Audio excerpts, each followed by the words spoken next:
Welcome to West Virginia Commonplace. This is JR. I am the host of this show. I am here today with a man. I'm going to pronounce all three of his names. I know how to pronounce his name because nothing about his name is out the ordinary. André Lewis Carter. He is here with us today. He is an author. He is a person that has been around a long time. We don't call you classic. We don't call you old. We say that you got wisdom. So the amazing question that we ask André on this show is this: who is André Lewis Carter? The floor is yours. Okay. First off, appreciate you not calling me out as old. I kind of embrace that. But who I am, I'm a retired Navy veteran, and I started writing while I was still in the Navy. In fact, if you believe my mom, I started telling stories before I could actually write. I'd show her my little stick man and give her background on each character. But I actually started thinking of myself as a writer probably 2003. Obviously I've done other things with my life, but this is my debut novel, came out this year. But I've also been writing short stories and poetry and plays for a very long time. Okay, so let's get deep into this title real quick. And I want you to break down, once I say this title, I want the meaning behind this title. Okay. Between the devil and the blue sea. It's between the devil and the deep blue sea. In between. And that is that's a nautical term that means there's a conundrum, meaning that there are choices to be made and none of them are good. And that's the case with the protagonist and the antagonist in this novel. Okay, so let me ask you this. All right, so this obviously, it has a little bit to do with your life, correct? To a certain degree? Yeah, I'd say yes. All right. So certainly not the exact circumstances, but yeah, it does. All right. So the time period, that is what's amazing here. Tell the audience about the time period and why you chose this time period. Okay. The time period was early 70s. And one reason, of course, I was there. But the other is, as I started writing this story, I started out with a situation and a character. Okay. This guy needed to escape for some reason. But then as I started writing the book, I started noticing the parallels between the early 70s and the time I was writing the book, which is about 2016, 2017. Like had unpopular presidents in Nixon and Trump. We had a war we thought was never going to end in Vietnam and Afghanistan. We had the Black Power movement then, the Black Lives Matter now. We had the feminist movement then, Me Too movement now. So as I saw these parallels, I was like, well, I wanted to get that in there as well, because things haven't changed that much. I mean, there's still the same problems that we had in the early 70s are happening now. And like from being from that time period, answer me this: has there been any progress, or has it been a augmented progress? There's been some progress. Certainly, I was faked out like everybody else when Barack Obama was elected president. I didn't think that would happen in my lifetime. But as soon as Trump was elected, I mean, it became pretty clear that a lot of the problems held from the 40s and 50s are still lingering today. Okay, so what was the theme of this book? Because we'll go into the author aspect of writing real fast, because I like to get everybody's different take on writing. Right. What was the initial theme that you came with? Like you were sitting there, and I don't know if you were on a computer or if you were writing or if you even had a typewriter, because I still to this day, paying homage to my mom, she bought a Brother typewriter. Oh yeah. And we still, whenever I'm doing a composition or something, when I'm back home in Virginia, I will go get on it because it's just something magic about it. So how did you start out writing? How did this process start? And what was the theme that you started with? Well, for this specific book, I actually started out on the computer. Back in the day when I first started writing, I always hand wrote everything. I did have a Brother computer, a Brother typewriter myself, so I used that. But now I usually I'll use a computer, but I also, if I'm not home or whatever, I'll also write it longhand, because ideas come to you all the time. All right, so you get your time period, your theme and everything set up. You start writing, and there's something that happens to every writer. I don't care who you are. a portion of your book makes you stop for some reason. Were there any periods that you stopped writing this book because it was emotional or something took a toll on you and you had to just take a step back?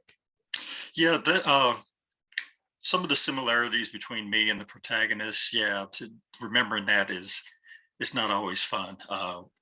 Part of the things that's covered in this book is the history of racism in the military in general and the Navy in specifically. So some of the things that he went through, I went through as well. Okay, and that's understandable, and I like that. In the gym in this episode, you just laid it out right there. You put that interaction, the actual experience, the feeling, that you know, it's history and wisdom along with that. And that's something that you just it's hard to capture, you know, if you weren't there, because some people can write fictional pieces and different things about time periods, but they weren't really there. So you were there. So being on the forefront, if you don't mind me asking, how long did your naval career last? 30 plus years. Wow. Yeah. So I was enlisted for about 9.5 years, and I got commissioned. And I was an officer the rest of the time. Okay, so you've seen the technology change. You've seen you've seen the whole atmosphere change, and it was a culture. Now, in the Navy, in any branch of military, I've been told that you assimilate to certain things that go on in the Navy. And obviously, in that 30-year period that you were in the Navy, did the racism subside? Actually, I don't think so. It was kind of ignored initially when I enlisted. But as time went on, especially coming out of Vietnam, the leadership of the Navy came to see that, hey, we need to take this seriously and start addressing this. And it was mainly because it was appearing on the nightly news, the riots and the dissatisfaction of service members who were in the military. That was on the news nightly. And the Navy finally started to take it seriously and do things. Like having sensitivity training and that kind of stuff. All right, so basically, same thing that we got going on now, even in the business world. You get a certain type of HR appeal to things, and then the HR has to make a plan and show something on paper and show something that's tangible. But something. Oh, no, it's just going to say, one of the things that came out of it was they created a new rating called the counselor. And that was part of their job, was to talk about being more sensitive to the different diversity that we had in the Navy. Okay. Now let me ask you this: so you're done with the military. So 30 years from the 70s and up, put you into 2000. You said you started writing this book around what, 2016? I started writing the book in 2016. Yeah. All right, so 2016, you're piecing things together. Did COVID have anything to do with pushing your book further to be completed, or what happened between 2016 and 2020 with writing this book? I actually finished the book about 2019, which was right before COVID. So it affected the launch of the book. I think I get pushed back a little bit. And then, of course, trying to do everything virtually, launching a book virtually is a real challenge. And so marketing was certainly impacted greatly by COVID. I couldn't do the live readings and that kind of stuff that I like to do. But COVID is still, as you know, still having an impact. Okay. And I'm glad this warms my heart up to find that your product is something that did not come out of COVID. Because so much stuff, and I know this is off topic, but so much stuff, a lot of creativity came in that period, and then it's gone now. Yeah, everyone has moved on and gone on to other spaces and different things like that. So, getting back to the author's perspective and portion in this podcast, so you hit that writer's block at some period, you fix yourself. You're getting your book into the final stages where you're about to pass it off to people. And using different historical facts and different things because you were there. Actually, it's your life. It ain't even facts. It's real life.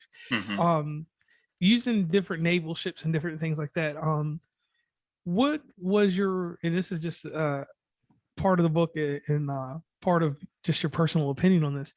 What was it like writing about that experience on being on a ship and different things like that, compared to your reality? Because when you're writing it, it's augmented. It's Right. portion of how you feel and then how it was, but it's more of Correct. how you feel while you're writing it. So how did that play out? Well, I actually enlisted the big payoff at the end of the book takes place aboard the USS Kitty Hawk. And in October of 72, the only documented race ride aboard a US Navy ship, what happened on the Kitty Hawk. And my two, the protagonist and antagonist end up there. And amidst all of this hullabaloo going on, they have their final confrontation. I enlisted in 75, which was 3 years after Kitty Hawk incident, and the Navy was still reverberating from the impact of seeing this on the news. So yeah, it's there's been some things changing, but as far as me being there, yeah, I was seeing a lot of this stuff firsthand, that the low expectations that they paint you with, and that kind of things that you had to get over. Basically you had to be, better than everybody else. So there was a lot of that going on. So being in the Navy built your self-esteem up and it crushed it at the same time. Is that what you're telling me? Say that again. Building up your self-esteem, it built up Yeah. your self-esteem and crushed it at the same time, basically. Yes, because there was no real support, except for each other. You could talk to your brother about, man, this happened today, but yeah, there was really no support. It's perseverance and being stubborn and using that anger. That when people tell you you're never going to be able to do that, and you say, oh well, yes I can, and so a lot of my success was driven by trying to prove people wrong. Okay. So in writing this, you have accolades, you have a background in writing. Could you tell us a little bit about that background that you have in writing? Because the reason I say that is this: because people write books every day, and because of the COVID, and because of how easy, what is that thing called? Kindle has a little place that you can go over and write books. Okay. But there's it's such an easy avenue for people to write books. I didn't say publish them, but Right. so many people feel that they're trained to write a book now. Yeah. So please tell us about your writing background.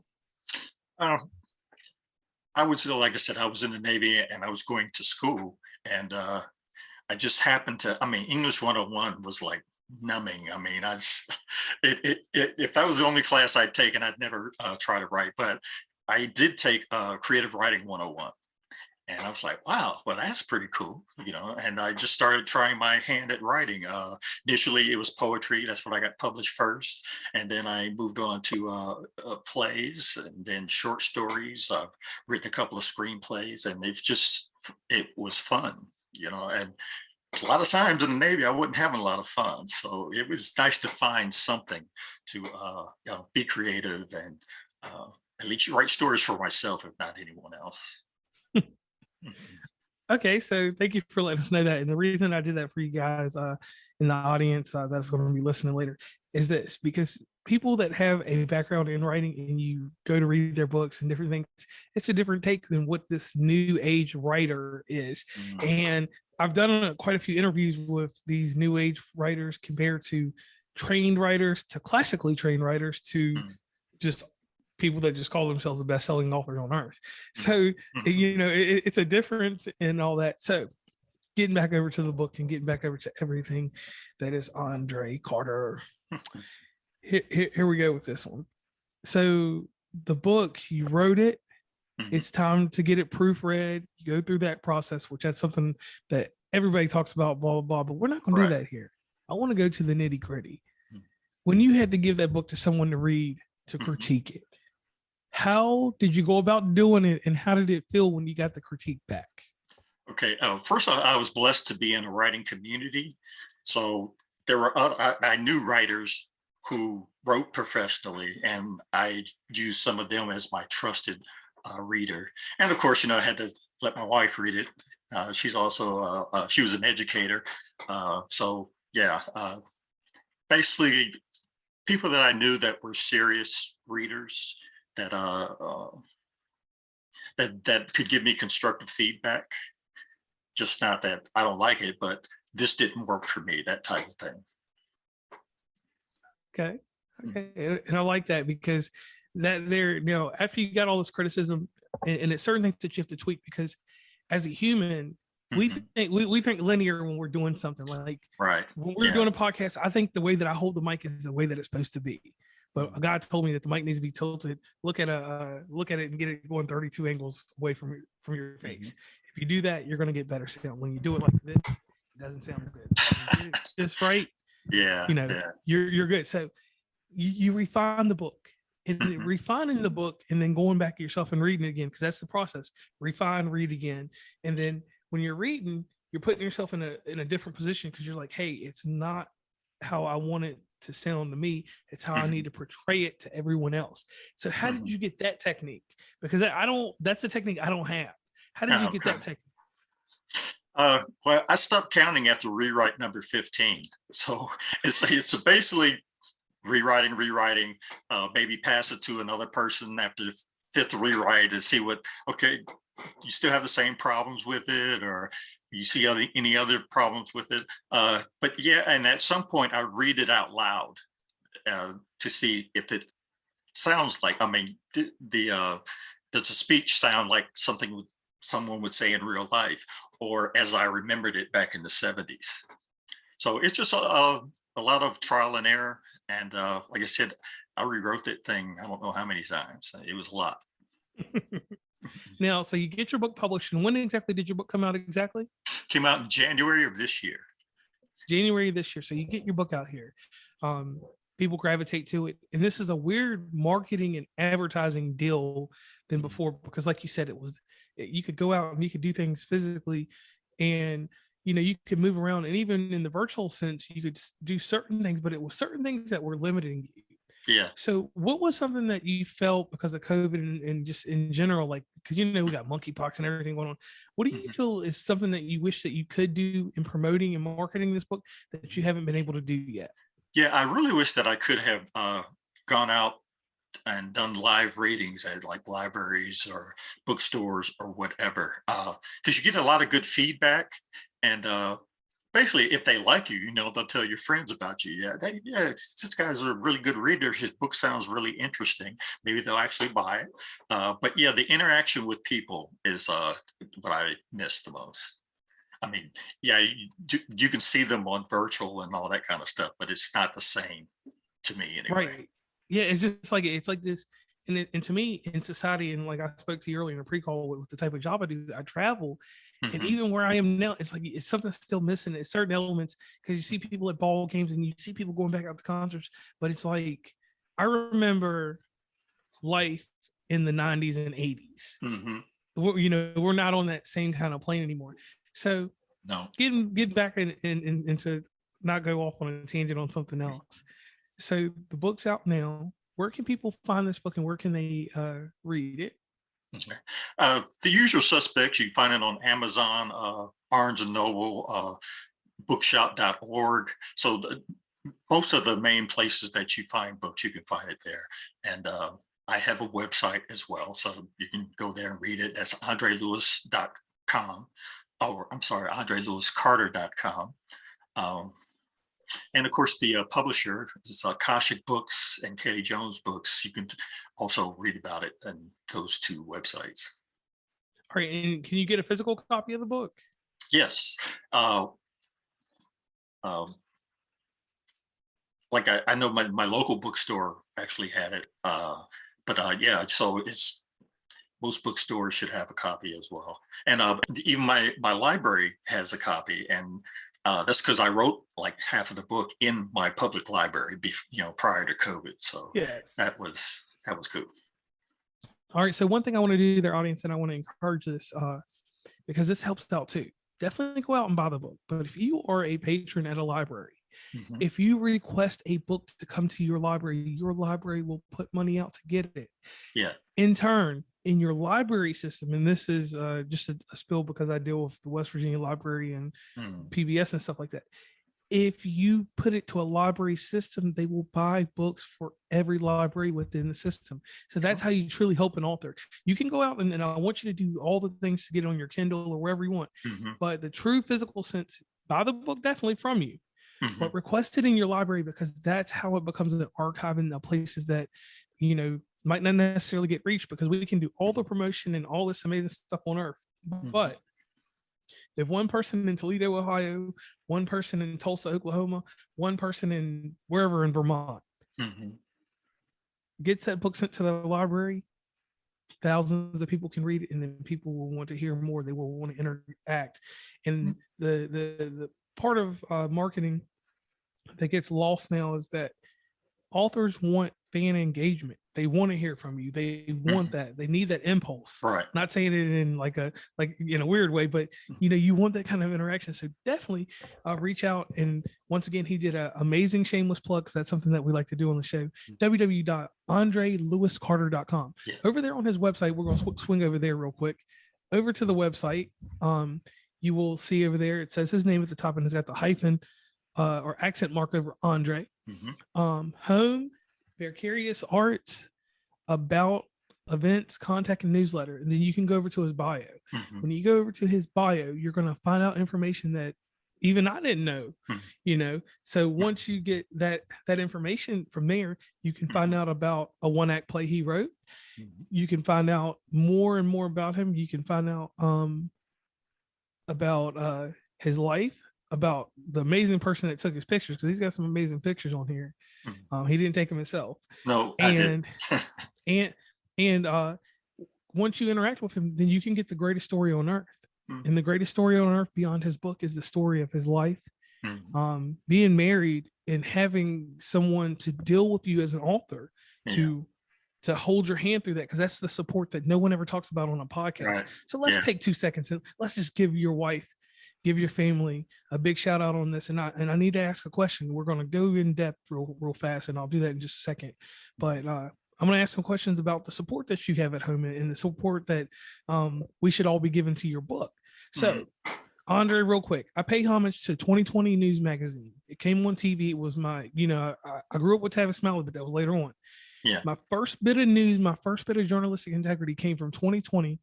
It would be John Stossel would do some little comedic thing, which that was fine.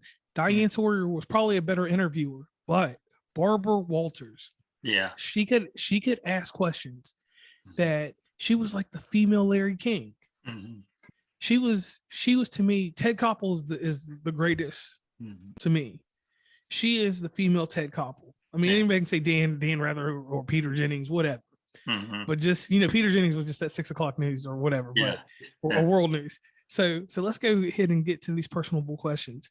So now you are on the spot. These are your 2020 questions. Are you ready? Yeah. Yeah. Okay, so you wrote this book. This book came out in January. Mhm. We measure success in different definitive ways. Yeah. I measure success like this. If I'm doing better than what I was doing a year ago, Mhm. I am successful. If I'm at one level and I move to a new echelon, Mhm. I'm doing better. Yeah. I don't base it on the financial structures or the idea of a superlative or some type of reward making me feel like I'm better. All right. Yeah. So right now, I need to know how you measure success and how do you feel about your book at this moment? Okay. As far as being a writer, to me, that's a mindset. You don't, you're the only one who can decide what you are, who you are. So if you decide that you're a writer, whether you're published or not.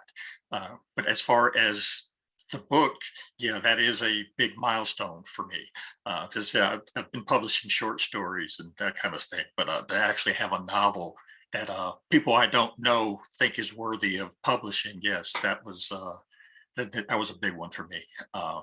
And then the love you get back on Instagram and Facebook from people you don't know, and the reviews and Amazon, that kind of stuff. It's not that I was hoping for any of that, but it certainly helps to um, let you know that you're not wasting your time and you're not wasting other people's time. Okay. Now let's get deeper into this. All right. So you got the book out there. It's been out. It's got 8 full months underneath its belt. We can say 9, but we'll just go with 8. 8 full months under its belt. You've been out here promoting it. You're out here, you're doing podcasts, you're taking every avenue that makes sense. Yeah. So let's just jump off the deep end. If you had a chance to advertise your book on a billboard, and we're going to say one will be in Portland, Oregon, one will be in Seattle, we'll put one in anywhere in California, in the Midwest, since it's so big, I'm not going to pick St. Louis. We're going to just go with Ohio because it's closer to me, but it's the Midwest. Okay. You're going to put one in the Triple C, which is Columbus, Cincinnati, and Cleveland. I don't know if you've ever been to those areas, but yeah, I'm actually from Columbus. oh wow! Yeah. 614 all day long. East side. Are you from East side? Are you from East side? East side. I grew up mostly in the Linden area. My parents went to East High School.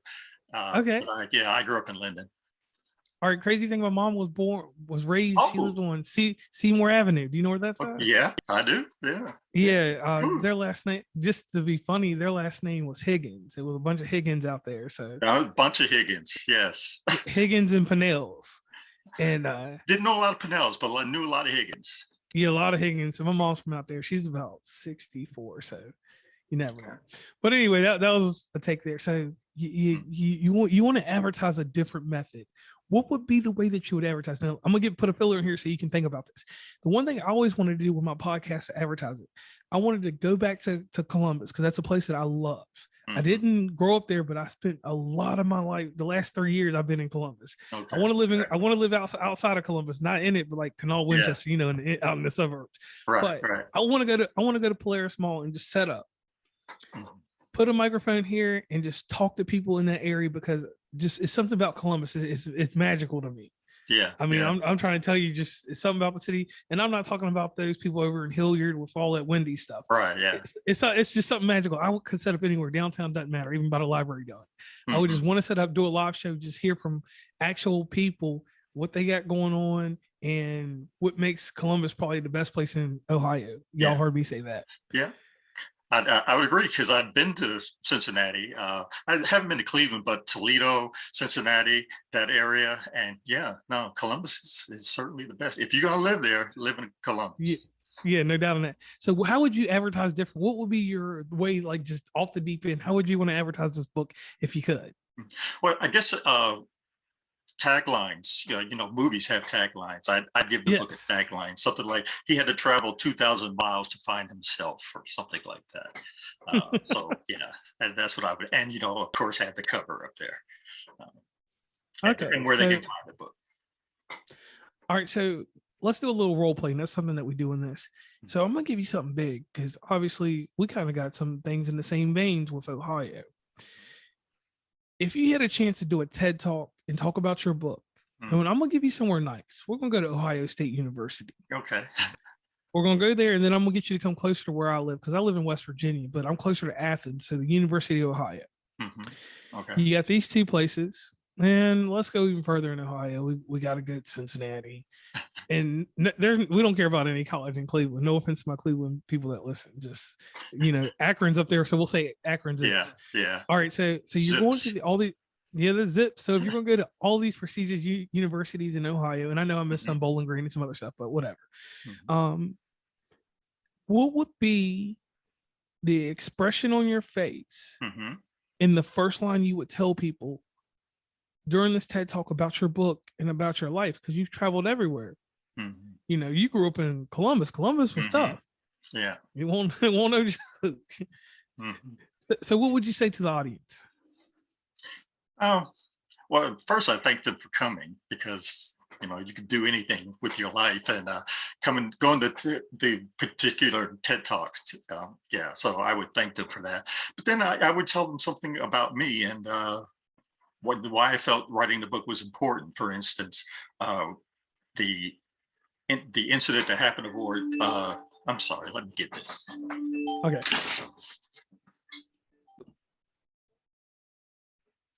And I would want to emphasize some of the things in the book that aren't widely known, such as the documents that I used to describe the racism that was going on in the military are real documents. You could actually look these up and read them for yourself. And of course, the event that happened on board the USS Kitty Hawk, many people don't know about that. I mean, a race riot on a U.S. Navy ship. And why is that important? Well, because that's part of our history. That's part of American history. And that's something that I think should be remembered. So that would be the gist of my opening. Okay, and I like that, and that's strong there because, like I said, history that's not told properly. Because anybody can throw it.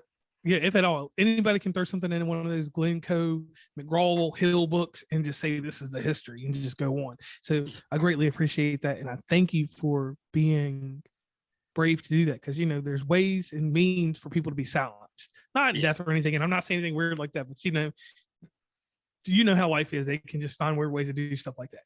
Yeah. All right, so let's get deep now. Your book, we've talked about, it's been out for a while. You got the support of your wife and your family. What is it like having to let your wife know the day after you've completed your book, it's been sent off to proofread and it's going to be published? What was that day like when you had to tell her that this book's coming out? It's a reality. I'm sure she, first off, surprised that, this is actually happening. But then, pride, she was proud of me. She was happy for me. Was very happy for me. And I guess some pride in that she had something to do with it as well, being a proofreader. So, yeah, it was a happy time. All right. And what type of dedication and devotion does it take from someone when you're a writer? Like, what is that? Like, how do you explain her devotion and her dedication to you? Because I never asked that before, but I want to know. Well, she has to have patience, because as I said, I wrote a lot of it in the library or Starbucks, etc. So I'm gone. So she had to share me with this idea that I had in my head that I was trying to put on paper. So props to her for sticking with me. Yeah. All right, so you get to this point, and this is the most serious question. You write this book and you're finished, and you're not finished writing. You're going to do some more work, but it's a lot of self-care that went into the book. It's a lot of mental anguish that you had to give up. It's a lot of stuff that you had to, as we say, you had to give up the ghost on. You had to decide that it was time to heal from this, because we all have some type of trauma. Trauma happened somewhere inside of here. Yeah.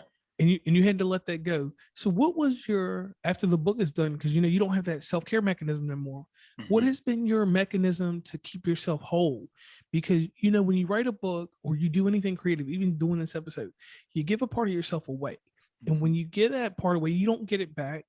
It's never reciprocated the way that you produce it. So it's just like an extra. I always say it's a shard of my heart going out to the world. Yeah. So what does that feel like now? And how do you handle the mental anguish and the things that go along with this? Because you gave part of yourself to the world to heal and help the other people, help all of us, and to give a story, give a historic account on what happened on that ship. And in that story, people are going to see the characters and they're going to see the bare emotion of what was going on with you. So how do you cope and deal with that now? What do you have in place now to take that void away? A couple of things. First off, and something that they don't really tell you about when you're writing is marketing. I mean, the writer has the days of the publisher doing all the advertising and setting up the interviews and all that stuff. That's gone. uh, you're responsible for a lot of this. So that was one part of it. But the other is write something else. I mean, don't stay stuck in that mindset that you were in, that you had to get into to write these stories. Write something else. And so I'm writing a screenplay, and I'm writing started my second novel. So. Okay, so you're staying busy with it. You're not letting nothing move you on any type of different ground, and I like that. Now, to end this is your last 2020 question. And this is the hardest question to answer. This question, like, it takes some fortitude to answer this one. Like this one, you got to go really dig deep into yourself. Mm-hmm. And this question is about disappointment and regret. Mm-hmm. So, and the reason that I do this, and it's not a negative point, it's a point to help writers, it's a point to help content creators, it's a point to help every man, woman, non-binary, whatever you want to call yourself today. Mm-hmm.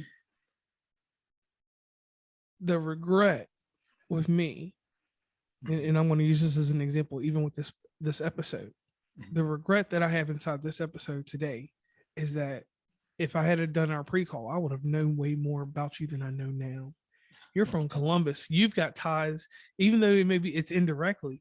Mm-hmm. You are from an area that I call my second and third and fourth home. Okay. My mom is in close relation to you at some point somewhere. Yeah. My family is probably somewhere in deeper in times with railroad and different things that went on in Columbus probably back in the day. Mm-hmm. They could have worked side by side. They could have worked, anywhere. Mm-hmm. And that's crazy that there's a connection there. Mm-hmm. So that's my regret. My disappointment is that I should have had better prying questions to pull this up early on in the interview. I should have pulled it up when I talked to you in that few 2 or 3 minute pre-call we did before this. Yeah. So you see what I'm saying about the aspect of disappointment and regret. It's not the fact that it's going to be something that lingers forever, but it's just those things that I can look at and I say in a not positive, but not a negative like that. These are the things that I made some mistakes on that I wish I could have fixed. I won't be able to now. I can live with it. And we've had a great episode thus far. Those are my regret and disappointment. So the world needs to know this. In writing that book, finishing it, having it on your coffee table, having it in a stranger's house. We won't use Toledo. We'll use Dayton this time. Okay. Shout out to everybody in the Air Force. But anyway, Dayton. So somebody in Dayton has your book right now, and they're reading it. They like it. It's part of their life. If they could understand the regret and disappointment you have inside of that now, what would that be? Okay. My cousin lives in Dayton, so she's read it. My disappointment would be that I didn't take myself seriously earlier in life. You can see all the gray hair, and I'm just published my debut novel. So yeah, that's the one disappointment. The one regret is that neither of my parents were alive when this was published, and I would they were there when some of the poetry and the screenplay and the plays were done. But yeah, to have them read the novel would have really, that would have been, whether they liked it or not, but it would have really meant a lot to me. Well, let me ask you this, and this is a deeper question. Have you made that trip back home to see them and let them know about your book? Since the book's been published, no. And again, that's because of COVID. I mean, yeah. I have some pre-existing conditions that it doesn't make a lot of sense to get on planes right now. Right. Yeah. But in spirit though, when that, because me and you both know this, because I had my wife pass away or whatever. So me and you know about that light that comes down from the sky. Yeah. Since that time, when they shine some rays of light on you, don't you? Yeah. When out there, and that they know about this book, and I know you read this book out loud, and they right there with you in spirit, and any loved one you lose, because I lost my father too. When sometimes that shining moment when they're over you, so that they know about this book and they're proud of it. Right. Yeah. And the thing is that inside that book, they're in there somewhere. Oh yeah. Something Yeah. something your mom and dad told you, it's there. So Mhm. so having that's not a regret or disappointment, because the thing is that they have seen your book. They've been there with you for your book. They've gone everywhere. So you can scratch that off your list. Okay. Because I want to tell you that, because you really think about it. In the physical, you can keep that, but Mhm. in the spiritual realm and in just your essence and who you are, you can't never see your facial expression because you see the camera, but your face changed a little bit when you started thinking about it. You like, hey, they were Yeah. here with me. Their arms were around me. Their arms are around me right now as we're speaking. So take that with you to the bank, and they're there. Okay. So definitely can't put that on your regret or disappointment list. I can say this though. The physical sense, yes, I can understand it, because things that, you want them to be there, see it. But the Mhm. great and amazing thing about this world is you can read out loud and you can pass that along to someone, and someone in your family. It's Mhm. close by, it's in Dayton. It ain't that far away. Mhm. They Yeah. know. Yeah. Now, Yeah. And I've talked to my father's sister is still living, so I've she knows about the book, and we've talked about it, and then, of course, cousins. So yeah, I have had feedback from family. I just haven't been able to get there and see them. and in due time, in due time. So I'm glad we got that one in there. Now, to wrap this thing up here, Mr. Andre Lewis Carter, everyone has a mission statement. I have a mission statement. I stole it from a poem by Charles Swindle, which is the attitude poem. 10% of 10% this, 90% of what happens, or no, you know what I mean. So like I follow that as my motto. That's my mission statement. I want people to read Attitude by Charles Swindle, follow it in life. It'll get you way further in life. So Mhm. what is your mission statement?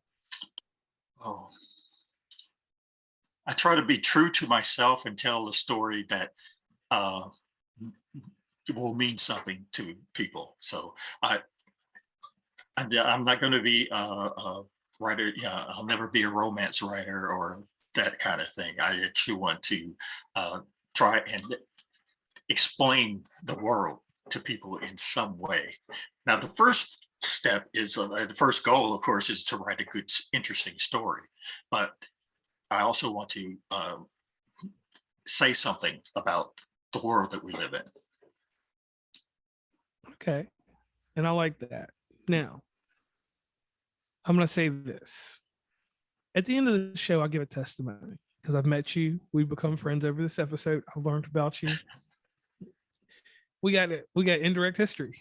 Yeah, yeah, that's So cool. here's one thing here's one thing that I heard the whole time when you were writing Mhm. or talking. I didn't mean writing. You were talking. There's a big adjective and it's a noun at the same time. And it's a noun sometimes. Integrity. Mhm. You're telling a story, even with fiction involved. You're telling someone else's story too. Yeah. It's things you've seen, it's things that you witnessed, it's things that you were a part of. Mhm. And it's your story, but it's someone else's too. Mhm.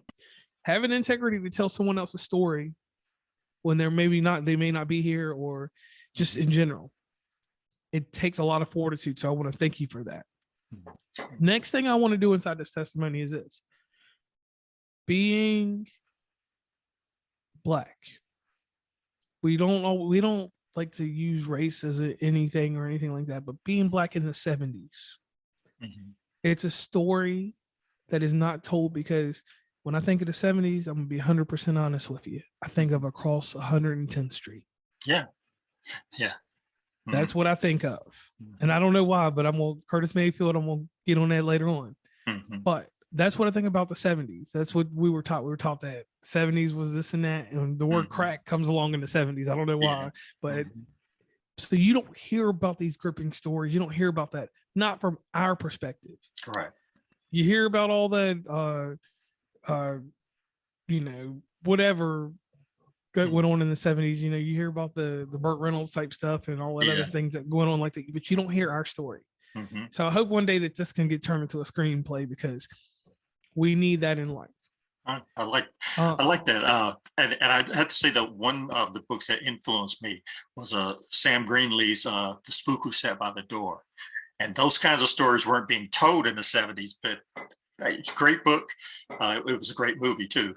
But yeah, that was one of the first literary type novels that I read that was, wow, he's actually saying something here, and it makes sense. And certainly after I was in the Navy, for a few years. It's like, oh yeah, this this was dead on. Okay.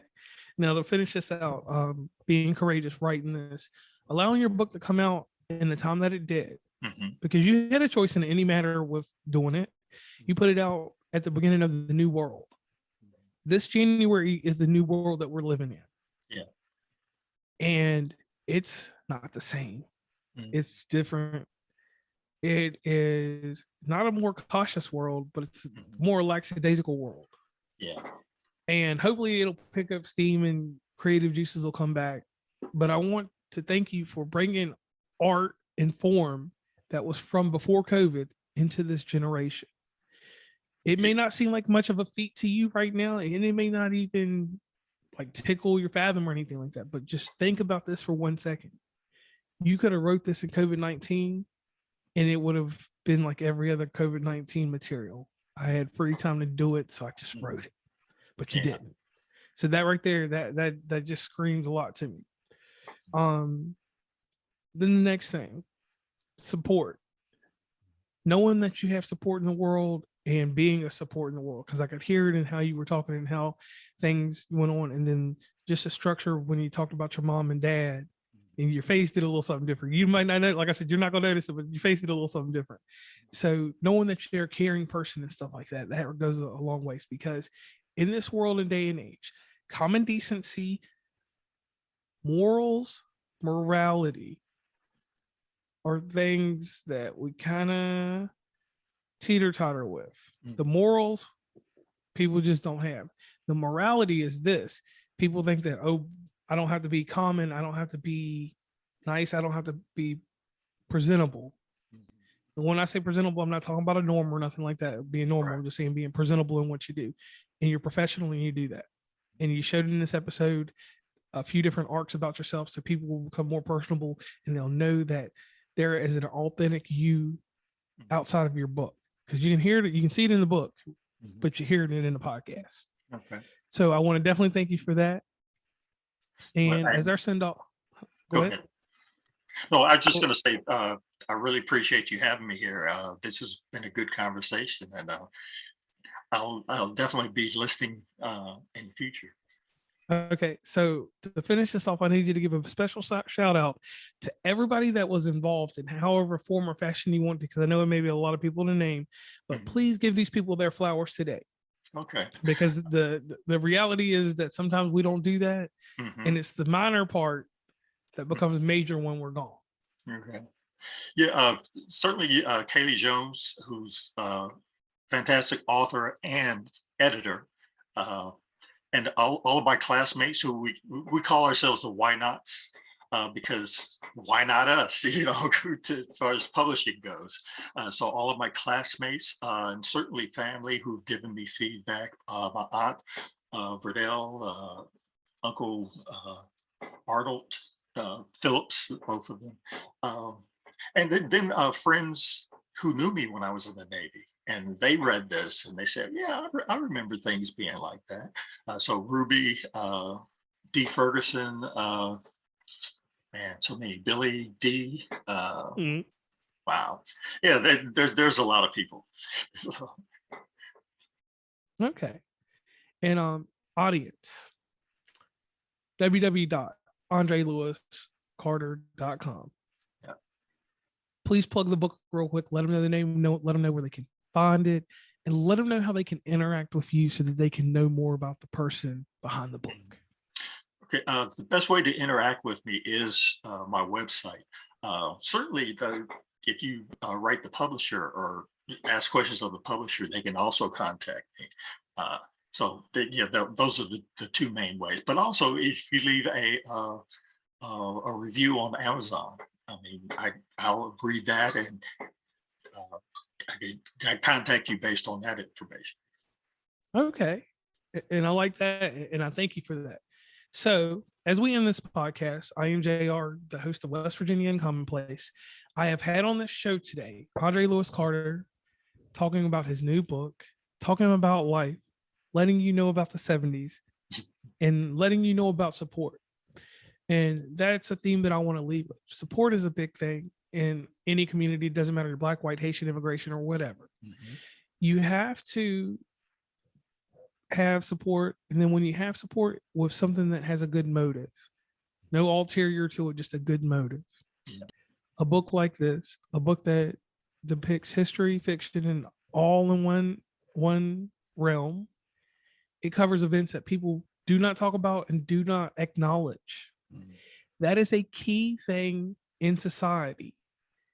Everybody's so quick to jump on this digital age of this, and that. And instead of embracing reading, no matter if you read it on a telephone, no matter if you read it in a physical form, it's still reading. Keep that. And when you go into this holiday season, you got some free time, a little bit before Halloween, right there before while you're making Thanksgiving dinner. It would be amazing for you to get a hold of his book. Take it, read it in any form or fashion. Now, if you need to get it before the holidays, definitely order ahead of time because Amazon will not deliver your stuff. But make it a point to hear out this literary work. If you don't read it, it's available on Audible also. So there's many fashions to get this. If you're not a reader and you just want to hear someone read it back to you, you can go over there also. That's one thing I forgot to drop in there. And on that note, I'm JR, and we're signing off. Thanks again for having me. And if you want to hear me read, get the Audible because I'm actually doing the reading. Okay. All right, we're out.